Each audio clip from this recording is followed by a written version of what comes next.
Сіздер ақша жинай аласыздар ма? Қалай, шашып берсеңіз ба? Жинай ондай. Намыстады, Мен қазір анау Давай бар ғой, шашыңыз. Пистолетпен, автоматпен, былай шашыңыз. Разница жоқ. Мыжып-мыжып лақтырсаңыз да.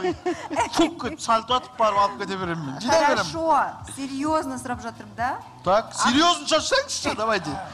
Любой, серьезно, весело, жылап, айқайлап. Любой состояние жинай береміз. Марат, В каком смысле? в каком смысле? Ну, сіздерде, мысалы, может быть, депозитте. Мы можем легко расставаться с деньгами. Ну, то есть, мне кажется, такой, ну, деньги это больше инструмент, наверное, да? Какие-то получать для себя какие-то блага и дарить людям какую-то радость. Радость. Скажем, да. В общем, Поэтому, контентке бәрі, да? что контентки родные, мы можем там спокойно кому-то там помочь. Поэтому... Помочь деп көмек сұрай бермеңдер. Ертесіне звондап, помочь дедіңдер ғой деп.